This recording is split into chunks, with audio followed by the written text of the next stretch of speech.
Hey there, movie fans, and happy Thanksgiving from all of us here at FYC. I'm Scott Manch, joining us for a very special episode of FYC. As always, the amazing Perri Nemiroff, the mighty Jeff Snyder. Now, from now until March 12th, 2023, every week, we are going to be tracking the ups and downs of award season. I mean, it's only the end of November. We still got a long ways to go, and we've already had amazing episodes tracking these ups and downs. And all these categories are going to change in the coming weeks, which is why for this very special episode on Thanksgiving weekend, we are doing something really special. We're taking a break from our usual roller coaster of predicting the Oscar nominations, and we are going to count down each of our top 5 things that we are most thankful for from 5 to 1. Now, it could be movies, it could be TV, it could be anything. I really think, this is we're going to have very, very different lists because I think we all have different ideas of this assignment. But before we get started, I just want to say a very, very, very belated happy birthday to the amazing Perri Nemiroff. Her birthday was November 22nd. So everybody comment below, retweet, and wish Perri a very happy birthday. You also need to include the fact that Mr. Mance needs a very, very belated happy birthday because we are birthday buddies. I am November 22nd. You are November 21st. And how cool is that? That our birthdays are back to back. It's kind of funny that's how really things worked out. You guys both got a year older, and yet I'm the one wearing glasses this episode. Yeah. Well, I am wearing contact lenses, so there's that. So with our assignment, let's start with you, Perri. Okay. So I'll kick off my list with a specific movie. I'm starting with Everything Everywhere All at Once, just because I'm so thankful that a movie like this can even exist. Like, I can't imagine being in charge of something like deciding whether or not to greenlight and fund a movie, but somehow there were enough people out there who read that absolutely batshit crazy, glorious script and were like, yes, this is a good idea, and we actually believe the Daniels can execute this idea. And they gave them what they needed to make the movie. And then on top of that, I don't want to get too far ahead of myself, but I feel really, really good about this movie's Oscar chances in a number of categories, but in particular, Best Picture.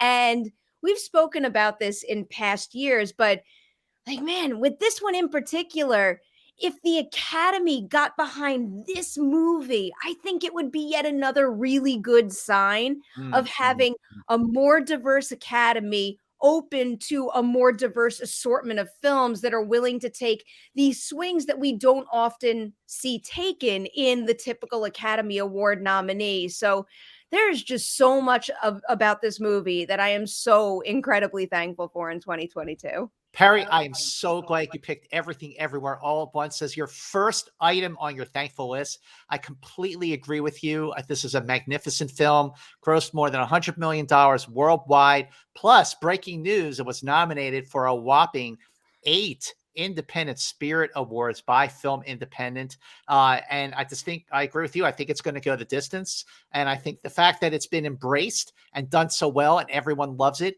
just speaks to its many strengths. All right, Jeff, what about you? So I'm going to go because I think that Perri's choice speaks to what I was going for here. And everything everywhere is included in it. It's studios and filmmakers who still take chances and make art. Whether it's movies like, you look at Universal, She Said, The Northman, Bros, Tar. These are money losers, okay? Yeah. This is not a successful slate, but these are great movies that I'm really glad that Universal financed. And those are all Universal titles, by the way. As a studio head, I wouldn't want to pay for them, but it's hard to get mad at Donna Langley when she's making good movies. Something like Jonah Hill's Stutz, where he's opening up, or After Sun, where it's a very deliberate sort of way that film is shot, but there's a payoff, that director trusts that there's a payoff. Even Johnny Knoxville and the Jackass guys coming back, laying it all on the line. The guy who made Navalny, the documentary, Ryan Coogler powering through Chadwick Boseman's death, Nick Cage playing up his image in unbearable, weight of Massive Talent. Yeah, and even yeah. Kevin Smith going back and using Clerks 3, half of it is unwatchable. The other half really is quite powerful because of the way that Kevin goes back and deals with this heart attack. So it's artists, actually making art and taking chances in those big swings. Well, if you're going to take a big chance and take a big swing, you have to include Damien Chazelle in that list for Babylon.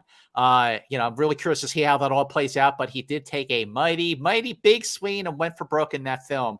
And I had this actually up a little further on my list, but since you both touched on it as your top choice here for at least to get things started, I'm going to talk about the return of the South by Southwest Film Festival, which is now the South by Southwest Film and TV Festival, because if you remember back in March of 2020, South by Southwest was the first event to get canceled when COVID really started to break through. It was, March 12th or something like that. And it was heartbreaking to see it canceled. And then the following year it went virtual. So this year, South by Southwest was back. And Perri and Jeff, Everything Everywhere All at Once was their opening night movie. And I'm so thankful that I got to be at South by Southwest this year, to be back for their first in-person film festival in 3 years, because, we all know, the three of us know, that going to film festivals, that sense of discovery when you have no idea what's coming at you, and then you see a movie like South by Southwest, is really something you will never forget. And to see it go the distance like this movie appears to be going is really, really something special. But also at South by this year, Jeff, you talked about the unbearable weight of massive talent with Nicolas Cage. This is a movie that should have done just as well as Everything Everywhere All at Once, because it's a fantastic movie. Nicolas Cage is really great in it. It didn't do nearly as well, but it's just as good. Also at South by, you had Bodies, which is a ton of fun. And I know when I saw that movie, I went, this movie has Perri Nemiroff's name written all over it. It is such a Paranormal Activity kind of movie. Did you like that movie, Perri? If you toss it to me next, I'll continue on that topic. Okay, next Paranormal. All right, so the next thing I'll go for on my list is just the horror genre in general in 2022. I feel like I know there were some disappointments in the mix, some box office bombs that I was disappointed about, but in general, when you look at the crop of horror movies we got this year, it was a damn good year for this genre. Just like the ones that came to my mind, at least immediately: Scream, X, Pearl, Nope, Watcher, Smile, Prey, Deadstream, Werewolf by Night, Bodies, The Black Phone, Master, Hellraiser. I mean, all high quality. Nanny, I forgot Nanny. Nanny's awesome. All high quality films right there. All different, exploring different subgenres within horror, all exploring different themes and ideas. Because horror is crushing it in 2022. And I will watch everything that comes out, any genre, any type of movie. But you all know horror has an especially big place in my heart. So to see the genre succeed like it did this year, I love it. I love it. Smile made more than $200 million worldwide. And Smile, for those of you who have Paramount Plus, Smile is now streaming on Paramount Plus. So if you manage to miss it in theaters, you should absolutely watch it on Paramount Plus. Maybe even Thursday with the family for turkey dinner. I don't know. Sounds like a great one. Yeah. Honestly, for my family, it would be a very appropriate family movie for Thanksgiving. They would do it. All right, Jeff, what do you got? For this one, I'll go with the old guys. Okay, Steven Spielberg, James Cameron. I know we haven't seen Avatar 2 yet. Ron Howard coming back with 13 Lives. Guys like Sam Mendes still cranking out movies. Aronofsky, Iñárritu, Guillermo, James Gray. These guys have been making movies for 20, 25, 30 years, and obviously in some cases even longer, like Spielberg. And it's just great to still have the old masters around. I know there's a lot of up-and-coming talent. We've got new movies this year from Damien Chazelle and Ryan Coogler and Sarah Polley and all kinds of, exciting up-and-coming talents. But it's just nice to have a year with the old guys as well. What's funny is that, I like how we're taking what we talk about, and the next person will use that as a jumping off point for what they're going to talk about. So Jeff, you talk about the old guys. I have the ultimate old guy that I'm very thankful for. And that ultimate old guy is none other than William Shatner. So first of all, William Shatner turned 91 years old this year, but he wrote a book called Boldly Go, which is about his ups and downs in his life and career. And it's really profound and poignant. It's very, very moving. He's very candid and honest about his hard times. And as a result, it was very, very inspiring. But as you both know, and as I'm sure everyone watching and listening knows, Star Trek runs very, very, very deep in my life. The original series informed my life from a very early age at 6 years old. Star Trek changed my life. It is the reason I moved to California. And for the past 31 years, it has been the cause of just such great personal and professional successes. And Star Trek continues to enrich my life in so many ways. You know, this year we had the debut of Strange New Worlds, the prequel series that is also streaming on Paramount Plus with Captain Pike on the Enterprise. But the reason I'm thankful to William Shatner is because Shatner is the reason I became a Star Trek fan in the first place. And you know, Captain Kirk, he was my hero. He still is. I wanted to be Captain Kirk when I was a kid. I still do. But Star Trek continues to enrich my life in ways. And just when I thought I couldn't love Star Trek anymore, you know, in the past year and a half, I've been hosting and producing a podcast series called Enterprise Incidents with Scott and Steve, the Steve being Steve Morris at the Cinephiles, who Jeff, you know, works with John Roca. So, but the reason I'm super thankful to William Shatner, especially for this episode, is that on Enterprise Incidents, we've been going episode by episode in production order. Okay. And we've been doing like the production history, the what happened while the episode was being filmed, then the scene by scene breakdown. And we're tying the whole series together. So you see that it actually is serialized. And we've had some great guests. But for the second to the last episode of Enterprise Incidents, which is posting on Sunday, December 4th, we're covering the episode All Our Yesterdays, which is one of my very, very favorite episodes of the original series. And our very special guest interview, I cannot believe it, but this is the big announcement. I was going to post on my Facebook page, but I'm saying it here on FYC First. For my little Star Trek podcast, Enterprise Incidents with Scott and Steve, we got the man himself. William Shatner joined us on our podcast. Like, I got William Shatner to do my little Star Trek podcast. I mean, like, I've interviewed the guy so many times over the years, but he's on my Star Trek podcast, Enterprise Incidents with Scott and Steve. So, William Shatner, if you were watching FYC, and I hope you are, because what else would you be doing? Thank you so much for joining us for Enterprise Incidents. That's a good one, man. If you have not listened to Enterprise Incidents, you're going to want to start with this episode. I wish I had an extra spot on my list because I would put you getting William Shatner on your podcast on my own list. I'm so happy for you right now. Oh my God. All right, Perri. All right, what's your three, Perri? So my number 3, I'll keep the transitions going strong. I'll take it from an individual person that Mance just named to an individual person I'll name. I am making one of my most grateful things of 2022, Mia Goth. Okay. I mean, so one of the big reasons why I wanted to put Mia Goth on this list is because I am a very big believer that she truly deserves a Best Actress nomination for what she did in Pearl in particular. She's great in X, but I would choose for her to get a nomination for Pearl. But that's obviously not happening for a multitude of reasons that I hope changes over the years. But I wanted to include her on the list for that reason. And also, like, I guess I should say Mia Goth and Ty West, because how often do we get 2 films that's part of the same series in a single calendar year? The fact that A24, like, let him make X and then immediately let him and Mia Goth roll into Pearl is kind of like a filmmaking feat. Now we're going to get Maxine too. And I'm just so happy to see Mia Goth get the attention and time in the spotlight she deserves. I'll tell one story about this. It's very random, but were either of you at the Parasite party after the Oscars where it was like an absolute zoo and you couldn't get in if you arrived after the ceremony ended? That's right. So I was so bummed, like we weren't going to get in. And I look behind me and who's standing like behind me in line? Like no one should be immediately behind me in line of this status. It's Mia Goth. And I look behind me and I'm like, does this industry, do these people running this line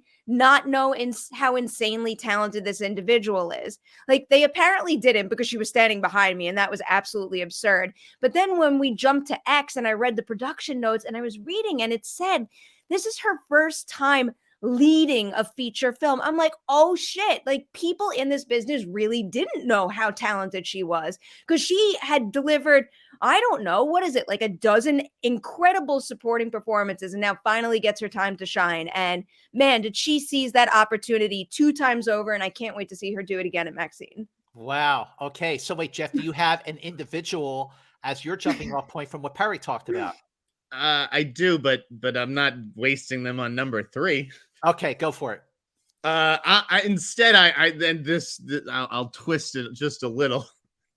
I will say that I'm basically offended by Perri's suggestion that Mia Goth should be nominated for an Oscar, but that is my number 3: the right to make offensive movies and say offensive and do offensive things. So, and I thought about this because I was reading about the guy who stopped the shooter in Denver, right? And he was at like a drag show with his family. He'd, been in Afghanistan. He's like, this wasn't really my scene. This wasn't my idea of fun. But, I do this. I fought in that war so that my kids could do as they please, right? And that's America. It's about freedom. And so I wanted to mention movies like Louis C.K.'s movie 4th of July with Joe List, which is, very politically incorrect, but I thought it was very good. I watched this Blumhouse movie the other night, Soft and Quiet. Have you seen that, Perri? I haven't seen it, but my mom was actually raving about it. Wait, your mom? Shari Nemiroff? My mom beat me to it. She said that was a great movie. Shari Nemiroff? I love it. I love that we were talking about Shari Nemiroff on There's always a reason to bring up my mom. She knows that she's a very big movie fan. That's a crazy movie. And if a white guy had made that movie, you'd be hearing a lot more about it because of how controversial it would be and offensive. But you know what? That's America. We have to be able to cross each other's boundaries and offend people. And then, I don't know, move on. That's all. Absolutely. Yeah, absolutely. Listen, I am going to use Perri's choice as a jumping off point to single out one particular actor.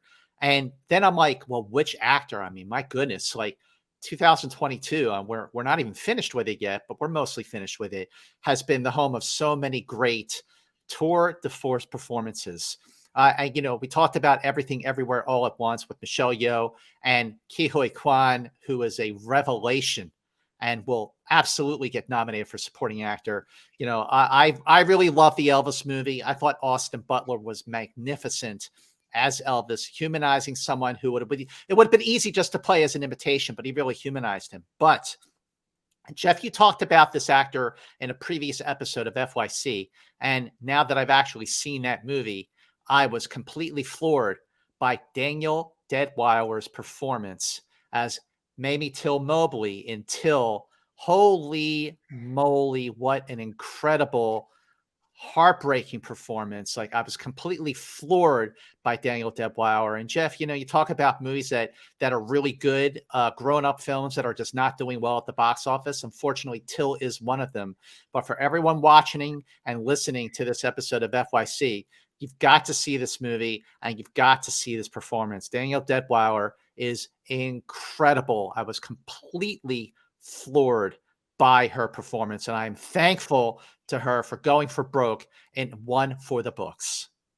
Can I add something to that, Mance? Just Please. Because I've seen this come up a little bit, and it upsets me because the movie reflects this, but it's also so much more than this, is that a lot of people out there don't necessarily want to see what happened to Emmett Till. They're very apprehensive to expose themselves to that. And I understand that it is an absolutely horrific occurrence. Yeah. The movie addresses it and it respects the severity of what happened, but without without showing things in a way that doesn't necessarily inspire like change and hope for the future and inspire people who see the movie to like step up and make a difference, because even though that happened decades ago now, we still suffer from a lot of the same problems. So I think more so than anything, I was really taken by how inspiring and hopeful that movie wound up being through Danielle Deadweiler's performance of Mamie, and how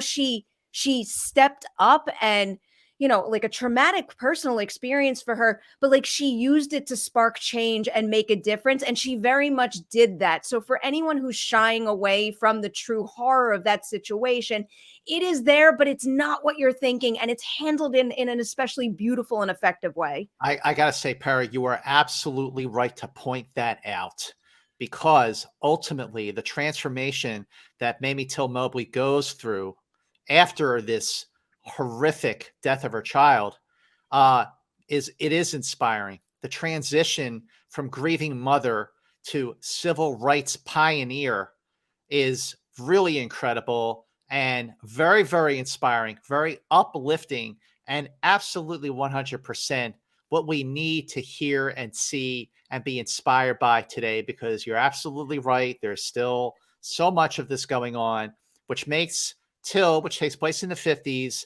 a movie for 2022 and beyond, but hopefully not that much longer beyond, so we don't have to deal with this anymore. But you're right to point that out. I'm glad you did, for sure. All right, who's next? My next one. I'll go to my number 2. I'm gonna cut in, go number 2, because we just got 2 downer there, guys. We got to pick it back up. And my number 2. The point is, Till is not a traditional downer like what you might assume. So I don't want to necessarily put it in that department. Agreed. Okay, well, all right, Jeff, go. Number 2 is The Gaze. Okay, My Policeman, Bros, The Whale, The Inspection, Close, Tar, Fire Island, Lightyear. Spoiler alert, and that is a spoiler alert because I think I may be under embargo for that, but I love spoiler alert. All movies about gay people. Great year for gay cinema. Thank you to The Gaze. I'm grateful. You've made my year better. Thumbs up. That is a great point. This has been an incredible year for queer cinema, for sure. All those points. And, again, a movie like Bros, which people was, not enough people saw the film and only made $5 million opening weekend. Well, first of all, $5 million for a movie like what that doesn't have any big, huge movie stars, while we're still kind of in a pandemic. I mean, we still are. Is actually pretty good. I think that the fact that movie got made and released by a big studio like Universal is an amazing thing, regardless of how much it made at the box office. But it's going to live forever on streaming when it drops on Peacock. Lightyear, same story. Like that. Oh, that's a box office fair or whatever. It didn't make as much money as we thought. Okay, well, there's a same-sex kiss in it, and who knows what kind of impact that's going to have on kids. It was such a great year for as you say, queer cinema, and I encourage people to check out all those movies, including spoiler alert, when it opens next month. By the way, The Inspection is absolutely fantastic. Yes. Oh my God. And also about The Inspection, it's A24, which is not a shocker because they're awesome. All right, Perry, Jeff, you totally messed up our order here. So Perry, right. What's your number 2? All right. I'm going back to a single movie for my number 2, because this was a year where we got another movie for one of my favorite franchises out there. I'm giving this spot to Scream. I knew you were. I knew it. All right. So it was a big year for me because my 2 favorite film franchises of all time are Scream and Jurassic Park. And I'll stand by what I said about Jurassic World Dominion. I liked it. I think it has a lot to offer. What Scream did, though, for me was something special, just in terms of that movie embracing what the first film started in terms of the meta quality and how it comments on the current state of horror. I thought that they just took that and basically morphed it for a modern audience in a really, really clever, smart way. And I look forward to seeing them explore those themes even further in the next movie, while also addressing other qualities of the horror genre now that we haven't touched on in Scream just yet. And then also, that cast is phenomenal. Like, another person that could have been included as an individual on this list is probably Jenna Ortega. Thinking about what she did in 2022, The Fallout, which is an exceptional film, X, She's got Wednesday that's out right now. It comes out today. She's excellent in that. I feel like I'm forgetting something. I feel like I'm forgetting one other Jenna Ortega movie in 2022. But anyway, point being, I love that cast. I love that story. And it's just, when you're that obsessed with a film and a franchise, it just means the world to see a bunch of directors and other creators take great care with it and actually say something meaningful with it too. And also give me an entertaining, thrilling ride. And I don't know, they just really ticked all the boxes with that one. So it was really quite the kickoff to the year for me. Okay, well, if we're gonna that's an excellent point, and I agree. I love Scream. I can't wait to see what they do next with that series. So because we're talking about listen, we're talking about things that we're really thankful for, and I know that this is mostly movie central here, but if there's one thing, if you all know me, you know that if there's one thing that I love as much as Star Trek, it is the Beatles. So I have always had some kind of representation of the Beatles behind me whenever we taped FYC here. And this year we had the deluxe edition of the Beatles Revolver. And just when I thought I could not love the Beatles anymore, just when I thought I could not love Revolver anymore, this deluxe edition of Revolver is the best, I think, of all the reissues we've had so far, from Abbey Road, The White Album, Sgt. Pepper. This reissue is fantastic because what happened was the technology that Peter Jackson used to isolate dialogue from instrumentation on the Beatles Get Back documentary, Giles Martin, the son of legendary Beatles producer George Martin, went back to the original tapes from the Beatles Revolver, isolated all the vocals and instrumentation tracks onto each individual track, and then put it back together to remix Revolver to hear it in a different way than we've ever heard Revolver before, since it came out on August 5th, 1966. Now, the thing about this reissue that really blew my mind are the outtakes, the alternate takes, the false starts. There are versions of Got to Get You Into My Life on this deluxe edition of Revolver that absolutely blew my mind. When I was listening to it, I kept rewinding or backing up the track to hear it again and again and again. There's a version of Dr. Robert that keeps going. There's a version of John Lennon singing lead on Yellow Submarine. It's a very, very early take of it that is absolutely heartbreaking. I thought I knew everything about the Beatles inside and out, just like Star Trek, just like Enterprise Incidents and William Shatner have deepened my love for Star Trek. The Beatles Revolver, the deluxe edition, have made me love the Beatles even more, and I did not think that was possible. And that is what you get from the act you've known for all these years. Mance, I have to say, your enthusiasm is especially infectious today. There's been certain things that you talked about today that I just can't, I can't help but to be insanely happy for you. Well, thank you, Perry Normal. Yay. I need it. All right, Perry, so we all have one left, right? One left. Go, Jeff. Who wants to go first? Perry, Me? you're up. All right, so I saved my personal one for last. Mance, we've talked about this a little bit, but I had an especially good last 2 weeks when it comes to moderating Q&As, and I am so incredibly grateful for that because it's one of my favorite parts of the job. I like talking to anybody, anytime, anywhere about the thing they made that they're most passionate about. But there's something really special about being in front of a live audience, and especially when you're doing, I don't know, like award season Q&As, where you're specifically focusing on a certain craft and trying to find ways to highlight to an audience why what this person did is special. When I ask a question with that goal in mind and they say a thoughtful answer and I can see or hear or feel the right response from an audience, I'm like, yes, I feel like I can make a difference. I feel like I could help get this person and this team the credit they deserve. There's something about that fills my heart to the point of bursting. And then also just on a more personal level, it's not been easy to break into that zone with any consistency. So the fact that there's certain publicists and studios out there who really gave me a chance and kind of embraced me in that realm, it's just something that's meant the world to me in the past couple of years, because I've done a little bit of it, but in particular these past 2 weeks, it just it felt extra special to me. So I had to include that on this list. I'm going to include one extra little bullet point to this also, because I feel like most of the time we moderate things, it's not necessarily for our peers. Like it's part of the film community, of course, but doing the Glass Onion press conference for CCA and looking out to the people sitting in that audience and seeing people that I've either like worked directly with, people that I've known since the day I stepped foot in this industry, and having them like be so happy that I got the opportunity to do that at all, but then so enthusiastic about the conversation that happened after.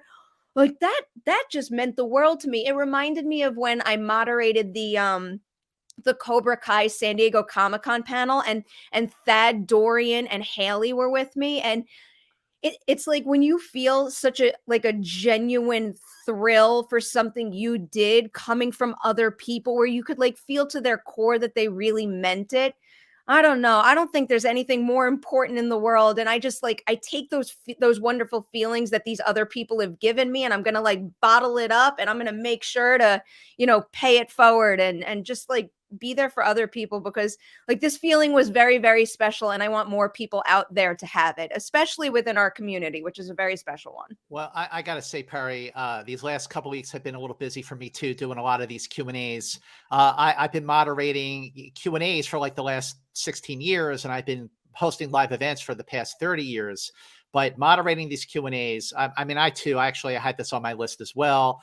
I'm just really grateful that I still get to do this, that the reps still think of me to do these things, that, the trust that comes with being able to do these, because they know that you're going to do a good job and you're going to ask great questions, and the feedback that you get from people afterwards who say, oh, that was really great, thanks so much. And just, again, the connection that you have with, when you're able to engage the audience and you're able to engage the panel in equal measure. So like you, I am very, very grateful to each and every publicist who still thinks of me for these things, because moderating is what I love doing more than anything. And I'm glad you got that experience. I'm honored to be following in your footsteps, Mance. Well, I'm following in yours too. So, all right, this is getting gross. I have to get step in here. Perri, you're obviously the hardest working woman in showbiz. I'm very happy for you. You deserve all your success. This week, guys, in the news, we've been talking about movie stars. Who's a movie star? What's a movie star these days? Blah, blah, blah, blah, blah. Chris Evans, Simu Liu, probably not movie stars. Will Smith, the second he slapped Chris Rock. Ooh, I don't know. Is he still a movie star? Yeah, we've got Leo. But then there's the king of movie stars, and he's my number one this year. Yeah, I know where that would be Mr. Tom Cruise, number one on my most thankful list. Tom Cruise, it is a pleasure to watch you do your thing. I always believe you. You could sell me on any character whatsoever. You bring such commitment, 100% commitment to the role. I loved Top Gun Maverick, even though I wasn't even a fan of the original movie. This is the best movie I've seen all year, and it's because of you, Tom Cruise. Thank you.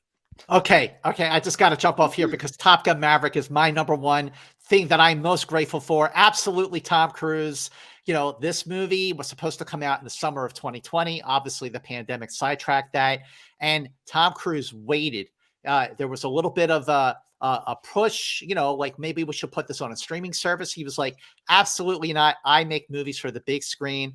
And he waited till the right time. And when Top Gun Maverick opened on Memorial Weekend, which was like the perfect weekend anyway for a movie like this, but it was the perfect movie at the right time because, COVID was at its lowest point, and people went back to the movies who had not been to the movies since before the pandemic, and they were rewarded with a great movie. Top Gun is my number one favorite movie of 2022. And, at the end of November, I can say that's probably going to stay there.